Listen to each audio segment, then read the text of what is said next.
When I hear that it's National Athletic Training Month, I hear a celebration for athletic trainers.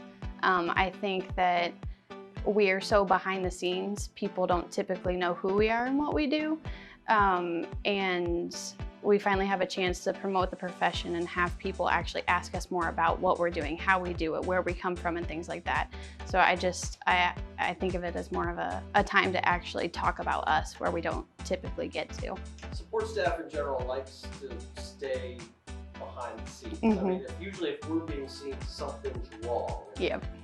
When the spotlight's on you, does it make you feel uncomfortable, or how do you go about shining it on somebody else in your profession to show them how much they matter to you? When the spotlight's on me, I don't necessarily like it, but I think it's so cool though, because when you have someone get injured and you're out there in front of all these people, it's like you go to your own world and you're focused on the injured patient in front of you and making all the decisions, and it's like no one else matters unless you need someone on the sidelines like a physician or something like that. But if someone does something that is cool, or something that deserves to be recognized, telling them, because I think sometimes it can be more of a thankless job. And when someone does something really great for someone or has a really good outcome for something, giving them a pat on the back, like, hey, this might have been hard for you, but you did a really great job.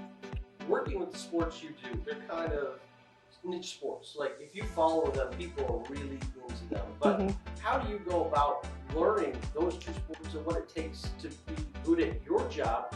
Because they're both very different. I have to give a lot of credit to the swim and dive team. When I first started at Eastern, this is already my third year.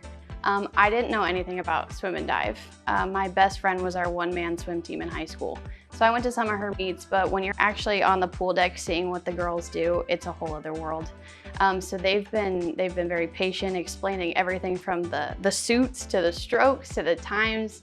And I think in the rehab process, when they do get hurt, working with them and having them break down every piece of stroke work, the kicking, things like that, to help me better implement that into their rehab and into the training room. Track was a little bit easier for me because I ran track in high school. So that one didn't take as much learning, but even then they're such high level athletes, it's a totally different world than when you're in high school. You are with them in their best moments and their worst moments. I mean, when they're winning championships or when they're getting bad news about an injury. How do you go about best being there and building that rapport to be there for them?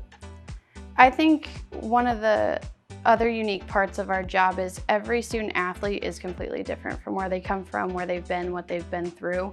And I think taking the time to learn those little details about those athletes really helps. I mean, you want to be there celebrating all the big things with them, but when they do have those moments where they feel like they have nowhere else to turn to, it's special. You form a bond with those people, and you get to take that throughout the rest of their career and beyond. There are people I've worked with 3 to 5 years ago that I still stay in touch with.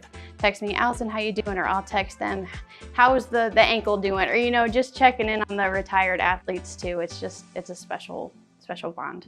What got you into this career path? Was there a moment or something that was like, this is the thing for me? Someone actually asked me this earlier today. I initially wanted to be an English teacher. I like all things grammar related.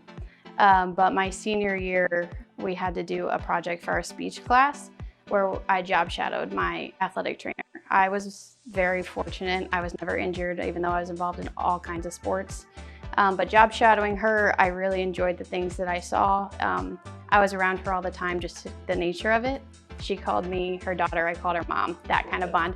But then I went to pick a major when I found out I got accepted into Ohio State and signed up for athletic training. I'll never forget, after my first anatomy class, I cried because I was like, what is this? It's so different on paper than when you're actually in it, but I stuck with it and really discovered a passion for the human body, human movement. Profession, as with all of them, has dramatically changed. I mean, you look what you may have heard from your peers, or where you started. Where do you see kind of this profession continuing to grow, and what's that next step?